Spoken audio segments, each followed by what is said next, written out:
Vale, pues pasamos a la segunda parte de esta mañana. Vamos a empezar primero con una charla taller y luego con la siguiente, que será un taller, de manera que pasamos a la práctica.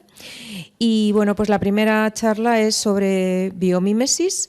La va a impartir Manuel Quirós, que es profesor de Educación para el Desarrollo Sostenible y de Biomímesis en la School of Architecture and Design de la Universidad del Instituto de Empresa, pero él también es profesor de otras universidades variadas y es doctor en Biología. Gracias, Manuel, por estar aquí con nosotros hoy. Muchas gracias. Estupendo. Buenos días a todos. ¿Se me oye bien así? ¿Sí? Gracias a Belén por esta invitación. Gracias a COSCE también por este fantástico evento que esperemos que continúe. Y gracias a vosotros por estar hoy presentes con esta charla que vamos a dar. Muy rápidamente, porque a veces me dicen, preséntate un poco, bueno, como veis ahí muy telegráficamente, porque lo que importa es lo que hago, no quién soy. Doy clase en varias universidades, muy interesantes todas ellas, tanto en el Instituto de Empresa como en ESIC, en temas de diseño, en business, en la Universidad de Navarra, en la Escuela de Arquitectura y también últimamente, desde hace ya algunos años, en la Cátedra UNESCO de la Universidad del País Vasco, ¿no? Y son centros que me dan la oportunidad de, como digo yo, polinizar, ¿no? Una polinización cruzada, porque al final yo soy biólogo y muchas veces, ya un poco menos, pero muchas veces preguntan ¿qué hace un biólogo dando clases a empresarios, ¿no? O ¿qué hace un biólogo dando clases a arquitectos o a gente de marketing, ¿no? Y es algo que en mi currículum clásico, que es la primera parte, donde veis que hice licenciatura, máster y doctorado y unos cuantos años de postdoctorado, era una formación clásica. Y cuando investigas en especies en peligro de extinción y al final ves siempre la mano del hombre, pues yo pensé, me tengo que ir de aquí, ¿no? Tengo que buscar el origen del problema y tengo que polinizar lo que es la sostenibilidad en ambientes no conservacionistas, no biológicos. El año 2000 eso era complicado, ¿no? Era muy complicado, ¿no? Ahora ya hay una cierta tendencia, no es que no sea difícil todavía, pero... Y luego, pues como veis, he creado la parte que yo digo, la parte no lucrativa, ¿no? He creado todo lo posible para polinizar, no solamente en España, sino fuera de España, lo que es la biomimesis, y tengo una pequeñita consultora y luego pues todos los años me invitan a centros y a simposios pues, muy interesantes, ¿no? Una vez más, hablar de las ciudades o hablar en las cumbres del clima, desde mi perspectiva, pues es todo un privilegio, ¿no? Y también hoy voy a hablar un poquito de ella. Soy editor de una revista, la única revista que hay en biomimesis, está centrada en Calgary, en Canadá, y con colaboradores de todo el planeta, ¿no? Una revista digital gratuita que es una auténtica joya, ¿no? Y desde hace algunos años la propia NASA nos da publicidad de ella, lo cual pues es muy interesante, ¿no? El hablar de biomimesis y no incluirlo en un contexto de por qué ahora, pues es algo que es fundamental, ¿no? Y veo aquí que hay alumnos, gente joven, y hay también, me imagino que profesores, y yo creo que la combinación de ambas pues tiene sentido, ¿no? El contexto de hoy justifica el por qué tenemos que encontrar soluciones no basadas en la inteligencia humana, a pesar de cómo nos hemos autodefinido, ¿no? Monos inteligentes, ¿no? ¿Por qué? Pues porque fijaros ya desde hace unos años es muy interesante estos contextos, la gran aceleración, donde vemos que no solamente en los ambientes socioeconómicos, pero también en los ambientales, pues a partir de una cierta época todo se dispara, ¿no? Todo se dispara, no solamente la población mundial, sino el acceso a los recursos, etcétera, etcétera. Y eso supone unas tensiones socioeconómicas y ambientales muy potentes. Esto se engloba dentro de lo que ya llamamos los límites planetarios, de uno de los centros más potentes que hay de investigación en la resiliencia, que nos dice que algunos de los elementos que dan estabilidad al planeta están en riesgo de ser sobrepasados, lo cual va a llevar, ya nos está llevando a ciertos puntos de no retorno que incitan a un futuro nada halagüeño, ¿no? Es evidente el cambio climático. Fijaros que está muy lejos de la integridad de la biosfera o novel entities, que es los nuevos contaminantes, ¿no? Los contaminantes que están entrando en el sistema, ¿no? Por lo tanto, este tipo de contexto también nos ayuda a hablar del antropoceno, que es la nueva, la que no está científicamente todavía admitida, pero es cuestión de tiempo que lo sea, ¿no? Evidentemente, pues estos temas que hace algunos años pues quizá eran un poco extraños, hoy día pues los estamos sufriendo, ¿no? No hay que irse ya lejos, la ola de calor que hemos tenido, el torrencial de lluvia y granizo que ha pasado hace 2 días, el incremento y la incertidumbre que tenemos en una serie de materiales que son básicos para las cadenas de suministro. El capitalismo está muerto, está roto completamente por esas desigualdades, ¿no? Ahí el propio presidente Macron hablaba que tenía que generar una nueva política incluyendo a las minorías, ¿no? Y por supuesto esto está incluido en los enormes descontentos sociales, ¿no? Solemos tender a separar lo social, lo ambiental y lo económico, pero eso es completamente erróneo, ¿no? Todo está interconectado y todo al final es interdependiente. Esto me sirve para también hablar de cómo el COVID también está relacionado con esa pérdida de biodiversidad, ¿no? Y está muy bien escrito, y si hubiéramos protegido los ecosistemas de donde aparentemente salió el virus, pues sin duda esa inversión hubiera sido muchísimo más económica que todo el coste económico, no hablo de las vidas, por supuesto, que hubiera supuesto, ¿no?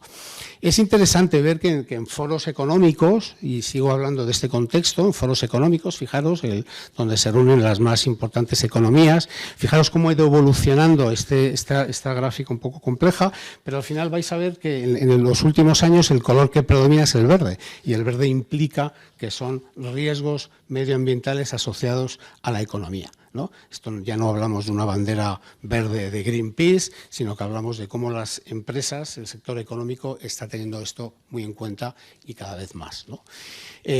Por lo tanto, los retos globales nos obligan a tener una mentalidad muy novedosa, muy innovadora y muy disruptiva de cara un poco a tratar de buscar soluciones, ¿no?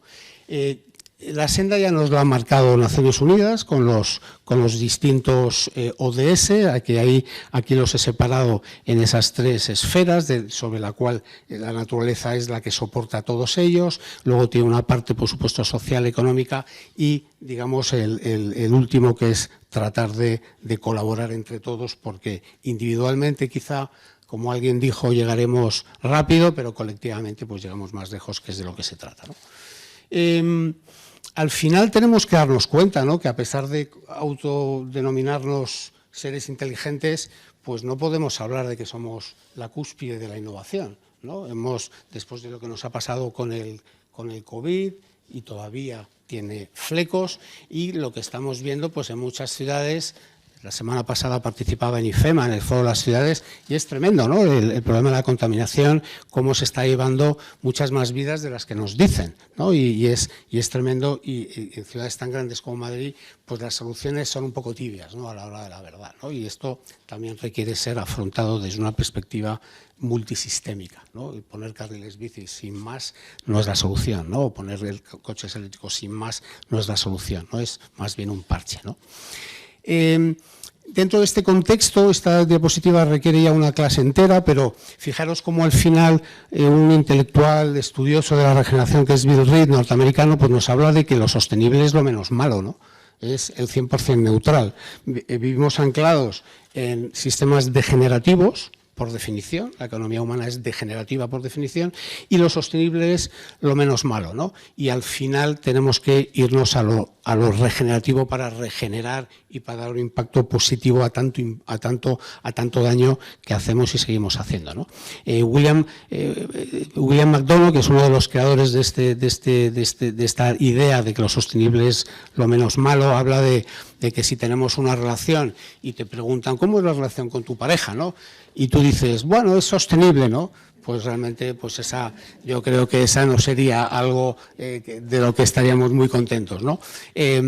Por lo tanto, también es muy importante, y esta diapositiva me encanta, porque al final tenemos un problema de diseño, ¿no? Cómo hemos diseñado las ciudades, cómo hemos diseñado los edificios, la ropa, todo, la tecnología, todo al final estamos emulando, fijaros la cantidad de sustancias, de materiales, ¿no? que necesitamos para fabricar todo, ya sabemos dónde va a acabar todo, cuando la naturaleza con apenas cinco moléculas, 5 estructuras, fabrican todo sin generar problemas. Estas son fotos que podemos sacar de internet. Todas las diapositivas que vais a ver he tratado de que no procedan de revistas científicas, sino todo lo que vais a ver está accesible de una manera fácil. Esta foto es mía. Antes de la pandemia viajaba todos los años al Amazonas con alumnos de máster y descubrimos en medio del Amazonas un vertedero ilegal de botellas de plástico, ¿no? Esto no lo ven los turistas, esto no lo ven las personas. Esto realmente es tremendo, ¿no? Ahí estoy con el profesor Fernando Trujillo, uno de los máximos exponentes en el delfín rosado, delfín de río, y nos quedamos realmente sorprendidos, ¿no? Y de hecho empezamos a trabajar con el Ayuntamiento de Puerto Nariño, que es en el Amazonas colombiano, para intentar buscar soluciones. Todo este rollo que os cuento es un poco para al final alguien dijo que no podemos resolver los problemas con la misma mentalidad que los ha generado, ¿no? ¿Por qué? Porque al final vamos a llegar a soluciones que no son realmente potentes, ni disruptivas, ni innovadoras, que es lo que realmente necesitamos ante el panorama que se nos viene encima, ¿no? Y esto lo dijo ni más ni menos que Einstein, ¿no? Que entre otras cosas pues era una persona eminentemente inteligente. La biomimesis viene de un vocablo griego que mezcla dos términos, bio, que es vida, y mimesis, que es emular. Emular, que no copiar. No podemos copiar como hace la naturaleza las cosas, todavía, ¿no? Es algo que es importante para calmar nuestra sabiduría, nuestra arrogancia de pensar que somos los que más sabemos. De una manera consciente, porque queremos que tenga una intención buscando soluciones, aprovechándonos de las estrategias de supervivencia de muchísimos organismos que llevan aquí casi 4.000 millones de años. Y esto es una experiencia testada después de grandes cataclismos, de grandes problemas ambientales en un planeta que evoluciona constantemente y al cual hay que adaptarse, ¿no? Por lo tanto, es una ciencia que trata de mezclar, ¿no?, lo que es la biología, la vida, con el diseño, la innovación y la tecnología. La naturaleza puede ser inspiradora de muchas maneras, ¿no? Y ahí os pongo un poco un resumen. La naturaleza como modelo, al fin y al cabo, nos puede enseñar un montón de cosas, un montón de estrategias para resolver problemas. No somos los primeros en necesitar, como vais a ver en un minuto, encontrar soluciones. Nos da también una medida, ¿no? Es un estándar ecológico, porque la naturaleza no permite tener un vecino que contamine. No está permitido, no es razonable, y esa especie o esa estrategia desaparece. Y así nos lo enseña la propia evolución. Y finalmente es una mentora, porque podemos aprender de ella. No solamente es extraer recursos, que es un poco nuestra relación con la naturaleza, ¿no? La naturaleza ahora mismo es un gran almacén de recursos, es una gran farmacia de medicamentos, pero últimamente se está convirtiendo también en un gran vertedero a nivel global, ¿no? Y eso es una relación bastante pequeña y bastante pobre, ¿no?, con lo que nos puede mostrar. Podemos inspirarnos de 3 maneras, ¿no? Ves ahí en formas, procesos y sistemas, pero también podemos inspirarnos en lo micro, en lo macro o a nivel territorios mayores, ¿no? Esto lo podemos hacer cada vez mejor gracias a nuevas tecnologías que están siendo incorporadas y que nos están ayudando a entender estas estrategias antes no entendidas, antes que no sabíamos cómo funcionaba, pero que hoy día, como vais a ver en un minuto, hoy ya por fin sabemos, y lo que es mejor, podemos aplicarlo a cerca de más de 40 sectores industriales, que esto es muy importante. Esto no es una locura de un tipo que viene aquí a darnos una charla. El drama aquí es que España una vez más llega tarde, ¿no?, como tantas otras cosas, y al final esto está suponiendo un cambio radical en muchos aspectos. Para mí también es una excusa para salir con los estudiantes, ciertamente son universitarios, fuera del aula. Llevarlos al botánico, llevarlos allá donde podamos hacerlo. Esto realmente es complicadísimo, igual que en los colegios, me imagino, ¿no? Intentar salir fuera del aula cuando tienes antes o después otra asignatura es realmente complicado, pero hay que pelearlo. Hay que pelearlo por muchos motivos, pero uno de ellos es la salud. Y ahora os voy a mostrar una pequeña diapositiva, ¿no? Y esto les encanta, y esto nos ayuda a todos no solamente a aprender, sino también de repente a tener una cohesión social. De repente alumnos que no se trataban, pues de repente encuentran que hay un nexo y las cosas cambian, ¿no? También es interesante hacer dinámicas grupales, mediante juegos, mediante la sorpresa, que el alumno también puede verse sorprendido ante un reto. Yo soy partidario de que la educación tiene que ser participativa. No podemos educar a los estudiantes dentro de un tubo, y cuando ese tubo es la educación, y cuando salen del tubo, exigirles respuestas, exigirles que sean útiles para la sociedad. Hay que enseñarles a participar desde el minuto cero, con todos los errores, pero con todas las ventajas que puede tener eso, ¿no? ¿Por qué hablaba de la educación, ¿no? Fuera del aula? Pues esta es una diapositiva un poco pobre, pero está avalada por muchos estudios científicos en los cuales nos dicen que el contacto con el exterior no solamente potencia endorfinas, potencia montones de hormonas que nos ayudan a ser más felices, sino también más creativos.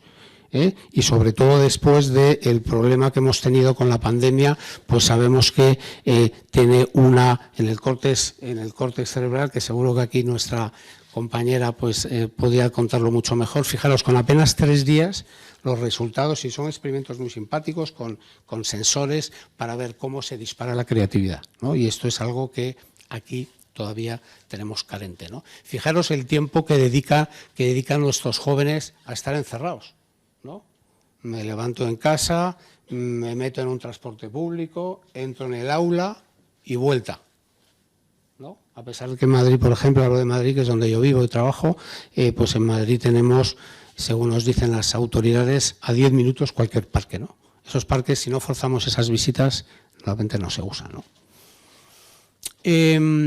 Entramos ya un poco en materia, ¿no? A través de la biomimesis podemos hablar de Internet y hablar del wifi, que es algo que a los jóvenes y a todos nosotros nos ha seducido. Estamos ¿cuántas horas pasando? Bueno, pues la Internet no es un invento humano, ¿no? Cada vez ya se sabe más que la red neuronal de raíces a modo simbiótico que tienen los bosques es una estrategia de supervivencia y es mucho más poderosa y mucho más vasta que puede ser la red que conocemos nosotros en Internet, ¿no?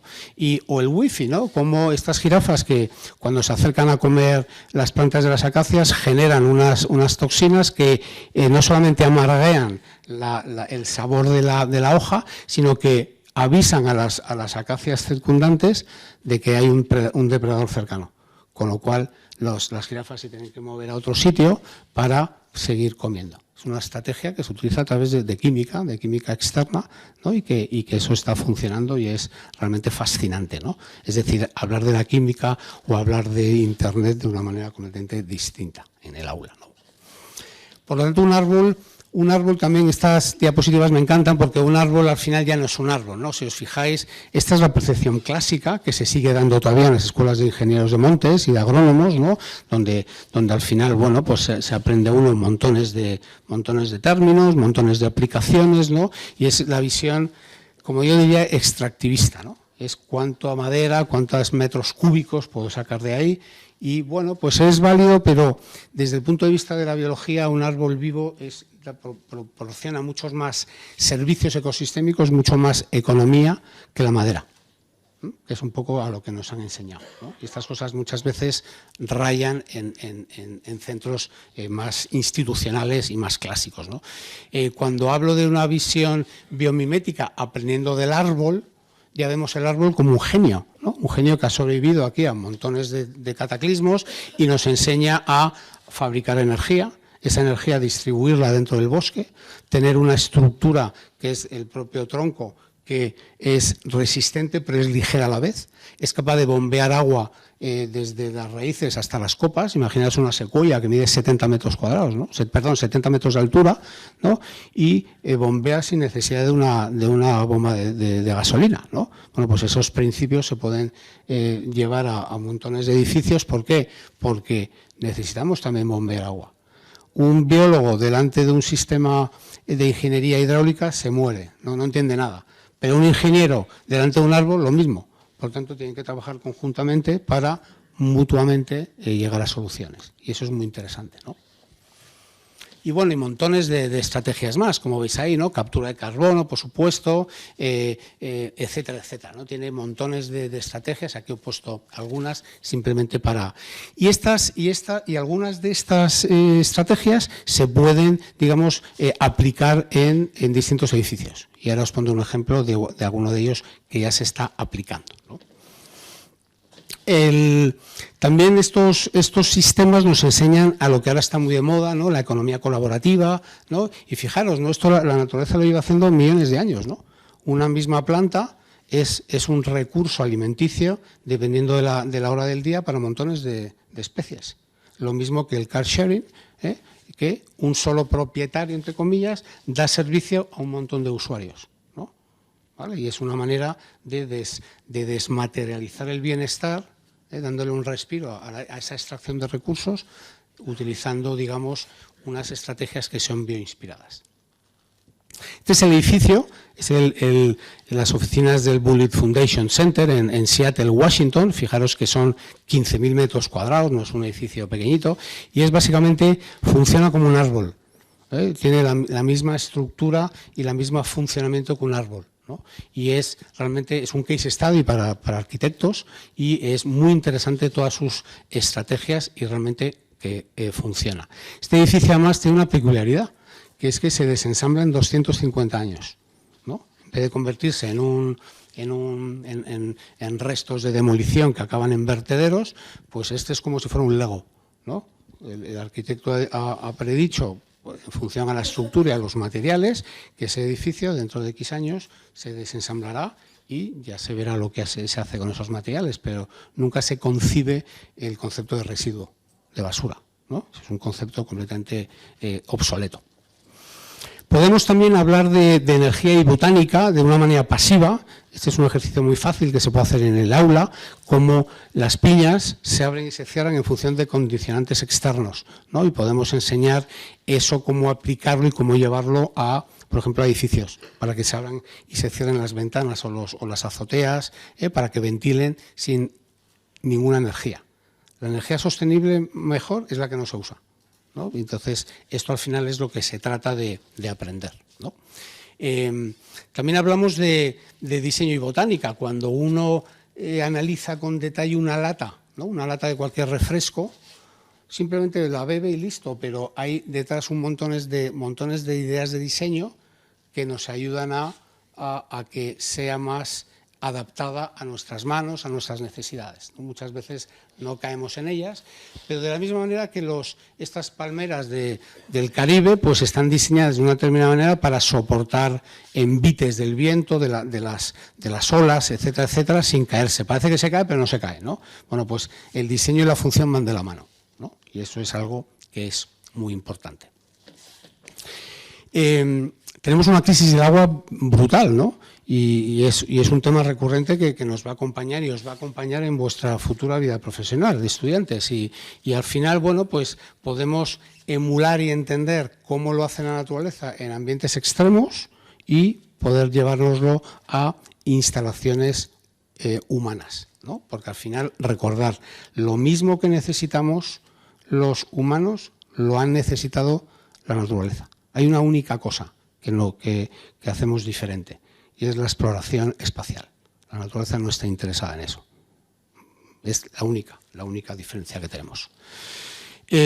Podemos aprender de diseño, arquitectura, urbanismo. Es muy interesante algunas experiencias que he tenido en colegios, como en estas edades, ya casi a punto de terminar, asignaturas como esta despierta el interés, porque de repente lo perciben de otra manera, ¿no? Y una visita al botánico y ver las estrategias de diseño de un cactus, pues es fascinante ver la cantidad de soluciones que aportan y que pueden ser llevadas de una manera analógica a otros escenarios.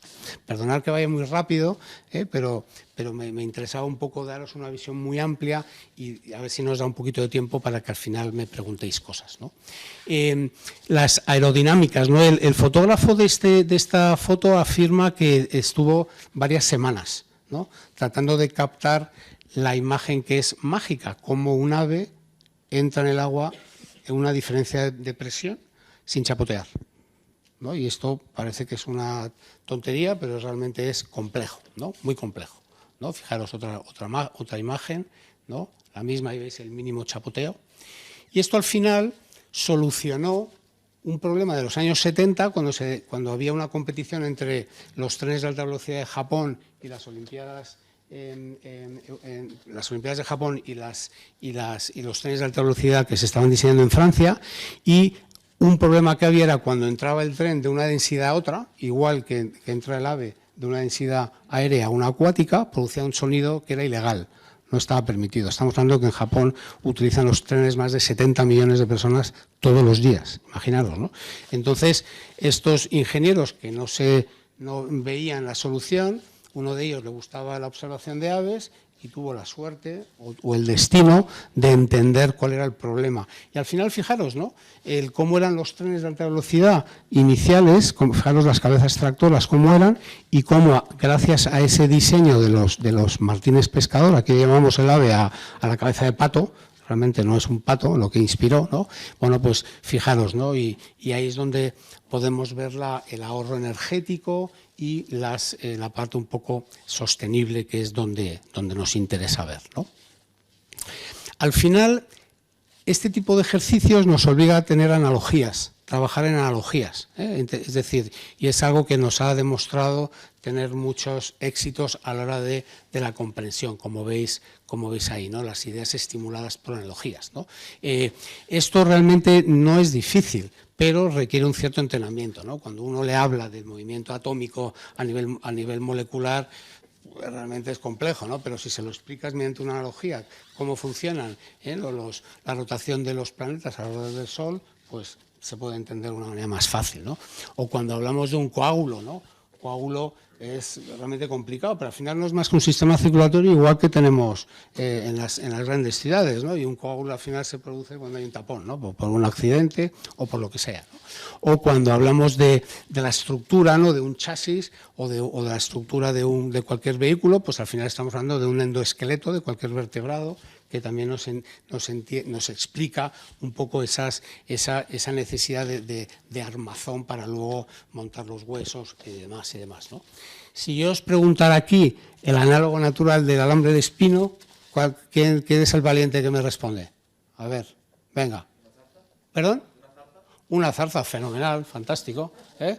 Cualquier tipo de estructura, que tenga pinchos, ¿no? Al final estamos emulando, no solamente nosotros nos tenemos que defender, la naturaleza también lo tiene que defender porque ahí fuera hay mucha competencia, ¿no? Por lo tanto, es algo que siempre está ahí, ¿no?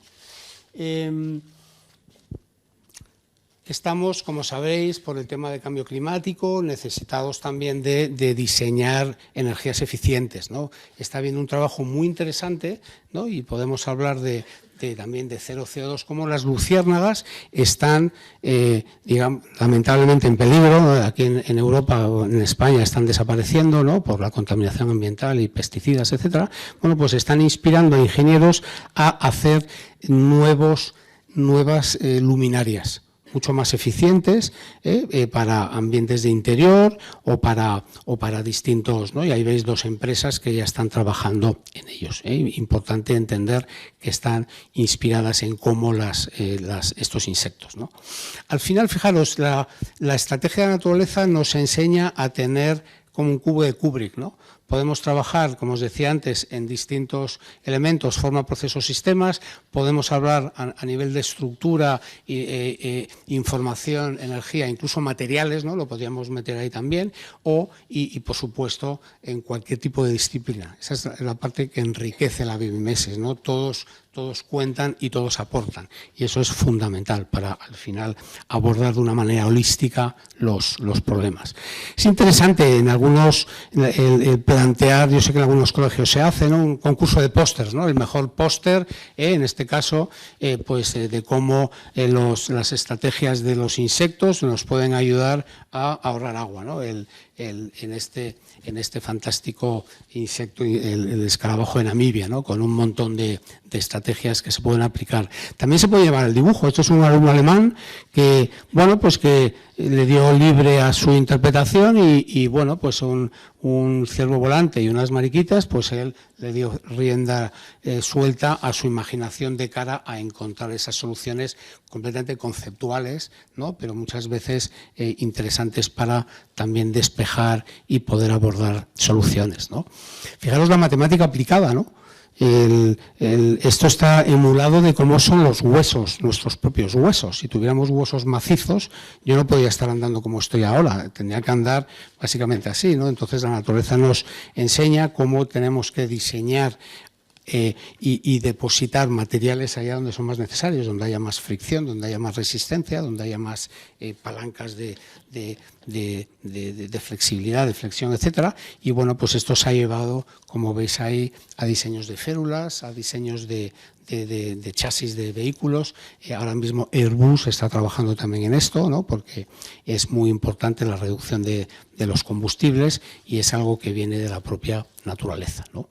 Nuevos materiales. Estamos en la era de los materiales. Los biomateriales es algo que vais a oír hablar a lo largo de toda vuestra vida, porque ante esa escasez de materiales, de recursos naturales, pero a la vez también a la cantidad de residuos que generamos, ese concepto de residuo es falso y el residuo se convierte en un recurso, ¿no? Y esto es la base de la economía circular, ¿eh? Es una de las nuevas disciplinas que pueden emerger también de aquí, ¿no? Nosotros, ese es el resultado del teñido de nuestra ropa, ¿no?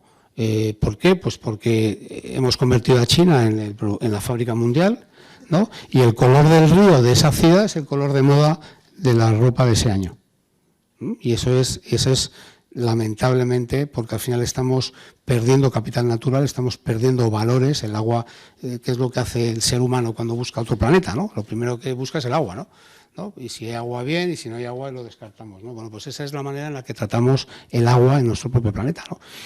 Somos un planeta basado en agua, no basado en petróleo, y parece que a veces lo olvidamos, ¿no? Bueno, pues fijaros, la naturaleza produce colores fascinantes, colores metálicos incluso. Nuestro color metálico está en base del cobre y el cobre tiene muchos problemas en su tratamiento posterior, ¿no?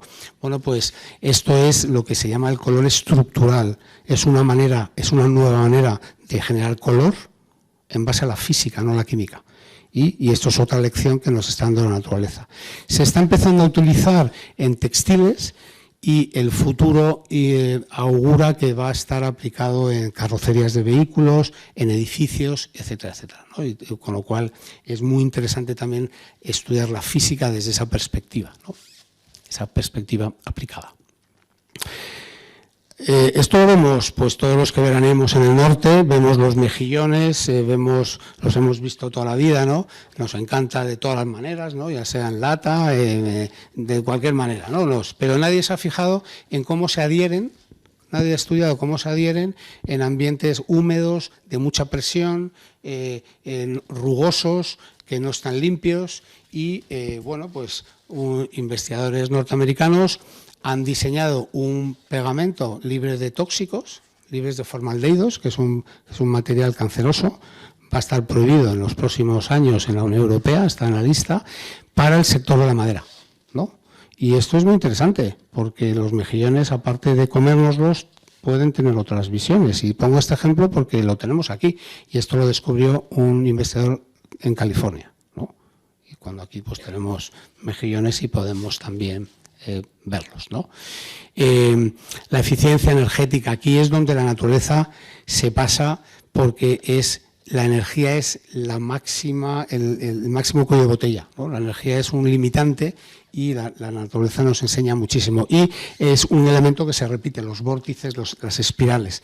Lo vemos en todos los organismos. Nosotros los tenemos en la cóclea, lo tenemos en distintos organismos. El poro que tenemos en la piel también tiene una parte que es helicoidal y, por supuesto, en muchísimas faneras, en muchísimos cuernos. Las propias galaxias son espirales. Leonardo da Vinci estudiaba los vórtices del agua en los ríos y no sabía que estaban vinculados con la energía, y hoy lo sabemos. Y esta tecnología, Pax Technologies, con una turbina de este tamaño, más o menos, es capaz de mover millones de litros de agua, con apenas la energía de un par de bombillas. Con lo cual es muy interesante el ver esa aplicabilidad, ¿no?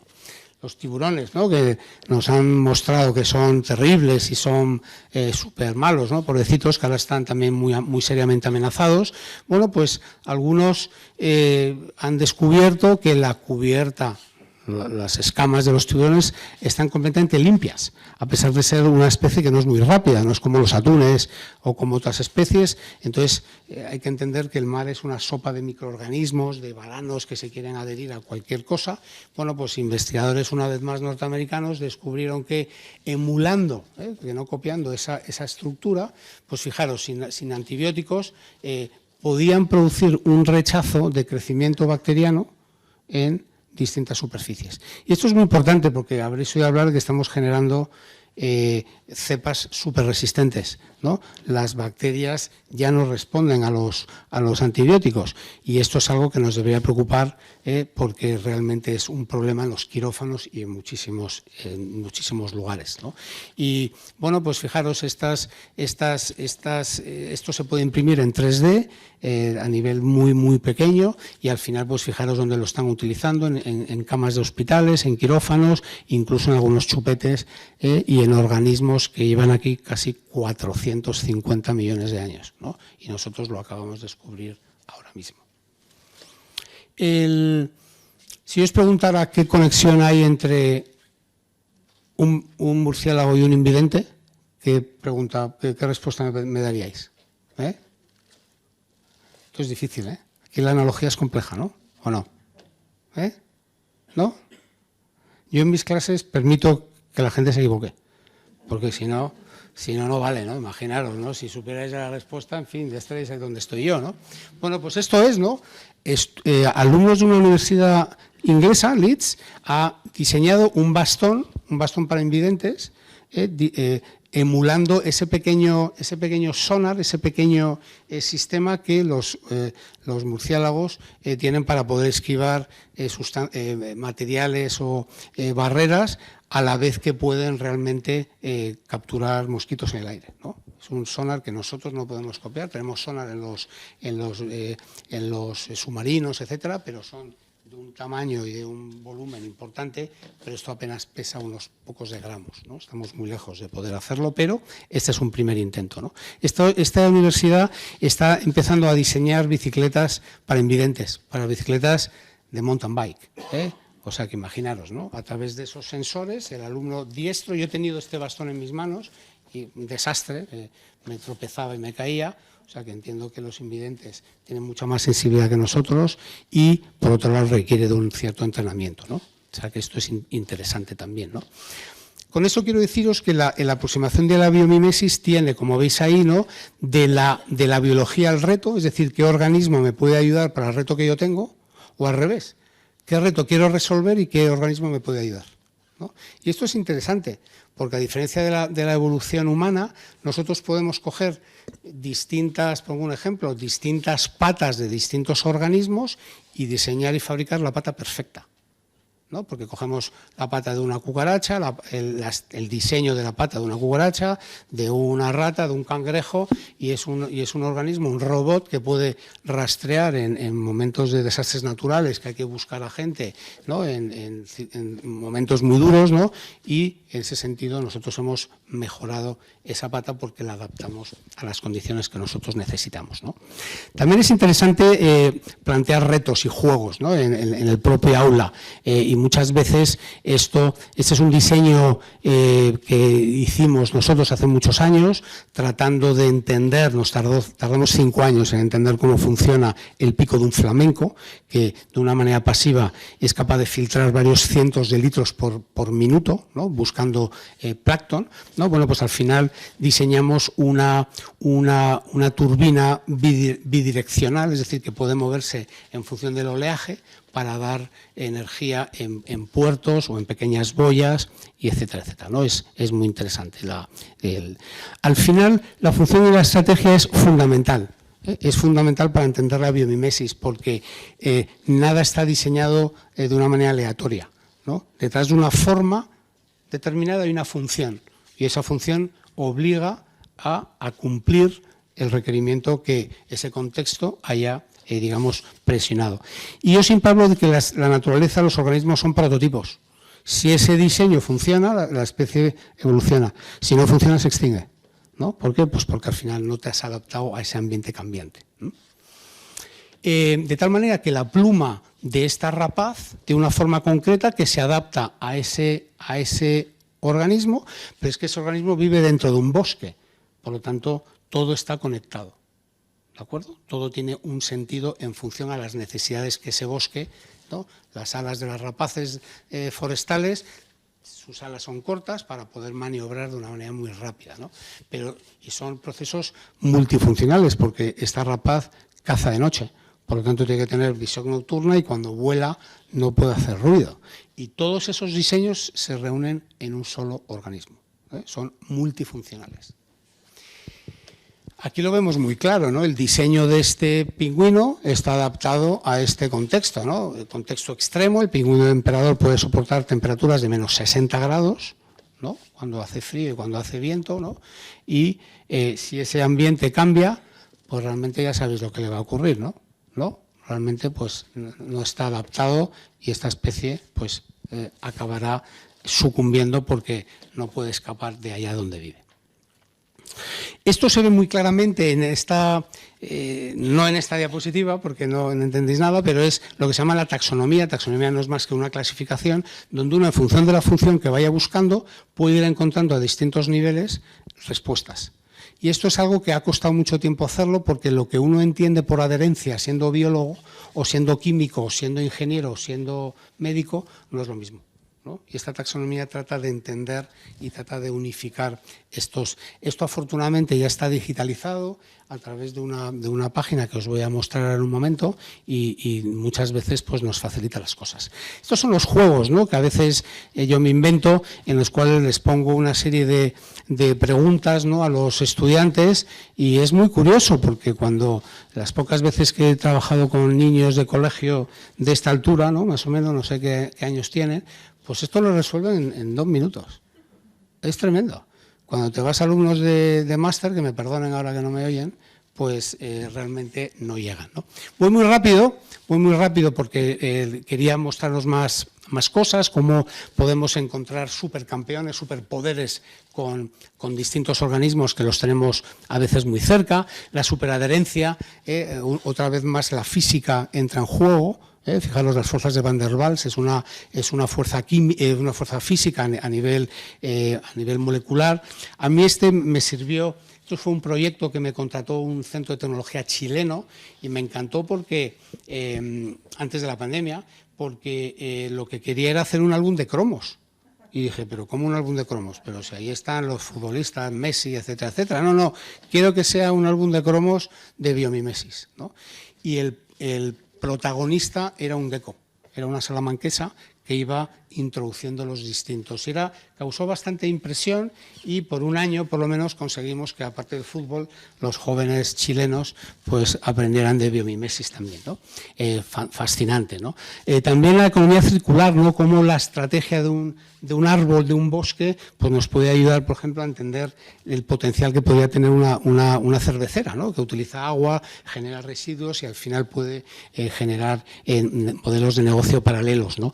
Esto me lleva al funcionamiento de los sistemas, ¿no? La naturaleza nos enseña que tiene que ser biodiversa Y cuando uno lo compara con un sistema de monocultivo, pues ahí donde lo que no hay es biodiversidad y eso realmente puede generar muchas incertidumbres en el sector alimentario, ¿no? Es importante diferenciar lo que es biomimesis de lo que no es, ¿no? Y esto también es una confusión muy frecuente, la bioutilización o la bioexistencia o lo biomórfico, ¿no? No tiene nada de malo, pero no tiene por qué buscar la sostenibilidad, ¿eh? Y esa es un poco, quizá la diferencia así, un poco rápido. El mantra que tenemos en la biomimesis es que la vida genera condiciones favorables para la vida, ¿no? Y esto que no es fácil de entender, al final si en vez de la vida ponemos tu empresa o tu proyecto está siendo favorable para que la vida prospere, al final te ayuda a reconsiderar esa métrica que hablábamos antes, si es sostenible o no, para replantearlos. Muy rápidamente voy a hablar de los contextos con los que manejamos. Fijaros la cantidad de distintos escenarios. Pongo ahí la estrella de la Ellen MacArthur Foundation porque le acaban de dar el premio Princesa de Asturias a Ellen MacArthur, ¿no? Y es uno de los contextos que nosotros utilizamos en ese entendimiento de la economía circular, ¿no? Con distintas metodologías que sería muy largo de explicar. Muchísimos recursos. Eso sí, todos en inglés, ¿eh? Todo lo que hay es en inglés, con lo cual es una excusa más para que profesores y alumnos se pongan la pila por el inglés, porque si no sabéis inglés, vuestro recorrido va a ser realmente corto. Fijaros, el Biomimicry Global Design Challenge es muy interesante, ¿no? Porque nos ayuda a los chavales tan jóvenes ya a plantear soluciones de qué puedes hacer para solucionar el cambio climático, ¿no? Con una serie de profesionales que te ayudan online en distintas tutorías. Libros de todo tipo. Es fascinante cómo está creciendo esta disciplina en los últimos años. Muchos de ellos gratuitos, otros no, ¿no? De todo tipo, en arquitectura, diseño, tecnología, simplemente en literatura, ¿no? Montones de publicaciones, ¿no? O sea que el docente y el alumno, un poquito más avanzado que el escolar, tiene montones de recursos a los que puede acudir, ¿no? O sea, no es para nada. Pero es cierto que el docente puede verse un poco expuesto. Tiene que tener un apoyo por gente que sepa para orientarle dentro de la complejidad que supone el contenido curricular de los colegios, ¿no? Y no me meto ya si nos metemos ya en distintas comunidades autónomas, ¿no? Aquí en asknature.org podéis tener muchísimos recursos, o de Center for Learning with Nature es otro, está más enfocado a la ingeniería, pero también es muy potente. Yo pues fijaros, ya no sé qué año fue, en el 2014, ya ha llovido un poco, pues hice un pequeño kit inicial, me faltó un poco el apoyo institucional para desarrollarlo, con montones de herramientas, con montones de juegos, ejercicios y prácticas para llevar esto a cabo, ¿no? Esta es mi pequeña contribución. Os decía antes en esa revista con la que colaboro, pero también un blog que me obligó a diseñarlo porque mis alumnos no hablaban todos inglés. Entonces generé un blog que tiene ya pues cerca de 170.000 visitas y que no es mucho, pero tampoco es poco porque yo no lo muevo nada y fijaros la cantidad de países que me visitan y tiene más o menos unos 50 o 60 artículos que pueden desarrollarse, lo cual es y es lo único que yo conozca en lengua española, ¿no? Esto es las estrategias que yo aplico en las empresas. Fijaros cómo podemos pasar del nivel escolar a nivel ya más alto, incluso a nivel de máster y de empresas, ¿no? Teniendo en cuenta eso que os decía antes, ¿no? Ese mantra central, y cómo al final eso es la sostenibilidad y la regeneración que nos están obligando los políticos a utilizar, ¿no? Al final, ante una falta de homogeneización y una falta de transversalidad, yo creo que la biomimesis puede ser una excusa para realmente pues integrar muchísimas asignaturas, ¿no? Y es algo que ayer mismo publicó el Ministerio de Educación, que lo va a exigir a las universidades, ¿no? Que dejemos de ser departamentos estancos y que tenemos que trabajar la transversalidad. Y algunos llevamos ya 20 años haciéndolo, ¿no? Con lo cual, fenomenal que por fin nos demos cuenta. Y yo creo que desde los colegios esto también hay que trabajarlo, ¿no? Es muy complejo la coordinación académica y demás, pero sin duda el alumno lo agradecerá y entenderá, ¿no? Porque no verá asignaturas sueltas, sino todas lo mismo. Ya para terminar, sé que me estoy pasando, pero esto es algo que me gusta, y sobre todo aquí en un ambiente de ciencias sociales, ¿no? Esta es quizá la primera máquina que sepamos que diseñó el ser humano, ¿no? Es el mecanismo de Anticítera, 87 a.C., está, no se ve aquí en la diapositiva, pero se muestra en el Museo Etnológico de Atenas, ¿no? Y es la primera máquina que se intuye servía para predecir las cosechas cuando había que hacerlas. Era una cosa realmente complicada para 87 antes de Cristo. Esto se ha restaurado y se ha visto. ¿Y por qué la pongo? Pues porque los engranajes es algo eminentemente humano. Es lo que nos diferencia, ¿no? O al menos así nos decían los ingenieros, del resto de la naturaleza, ¿no? Esos engranajes, ¿no? Bueno, pues unos investigadores británicos recientemente han descubierto esto. Entonces el trocánter, que es una parte de la pata de un insecto, que es exactamente un engranaje. La foto está ampliada, ¿no? No sé si salen ahí los, ¿no? 20 micras, imaginaros, ¿no? Y este trocánter, lo que hace, aquí había un pequeño vídeo, y lo podéis ver en YouTube, lo que hace este trocánter es ayudar al insecto a saltar, ¿no? A saltar, ¿no? Y pero curiosamente la evolución en su última muda, sabéis que los insectos mudan, ¿no? En la última muda, la especie no utiliza ya el trocánter, digamos, en engranaje, sino cambia ya el sistema de impulso clásico de cualquier invertebrado, ¿no? Conscientemente o inconscientemente piensa que si se rompiera cualquiera de esas pequeñas estructuras, el animal sería muy vulnerable a predadores, etcétera, no podría escapar, ¿no? Pero esto nos ha dicho claramente que no solamente que la biología y la tecnología convergen evolutivamente hacia lo mismo, ¿no? Y que al final organismos y mecanismos tenemos muchas cosas. La diferencia es que uno se ha descubierto 87 siglos antes de Cristo y el otro pues lleva 400 años o 300 años, ¿no? Y si hubiéramos mirado los insectos de otra manera, en vez de bichos o plagas, pues a lo mejor nuestra relación con la naturaleza sería distinta, ¿no? Al final, ya para terminar, compartir que la naturaleza es más allá que recursos para los que utilizar en nuestra economía, y tenemos montones de procesos en los cuales también tiene que haber un cambio de mentalidad, ¿no? Y eso es algo que también tenemos que trabajarlo para al final pues llegar a... Bueno, pues hasta aquí hemos llegado. Perdonad por las prisas, no sé si tenéis alguna pregunta, alguna...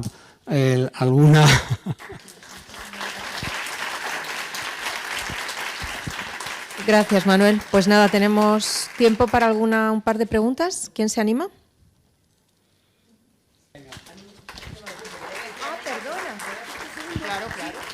Manuel, ¿me da tiempo un segundito? Que estaba esperando que la hicieran mis alumnos, pero como no se lanzan, me lanzo yo, ¿vale? Me ha encantado, o sea, sí, muy, muy, muy interesante. Entonces, yo como profe te pregunto, ¿por dónde debo empezar a trabajar un proyecto de biomimesis con ellos? Estamos hablando de cuarto de la ESO o primero de bachillerato.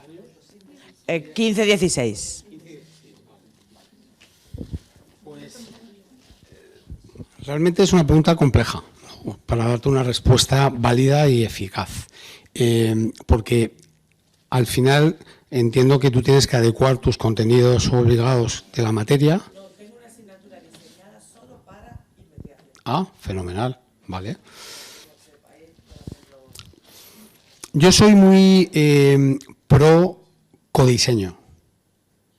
Eso implica que el colectivo de alumnos decida qué es lo que quiere investigar, qué reto quiere resolver, reto que puede ser del colegio, del patio, del comedor, es decir, un análisis, ¿no?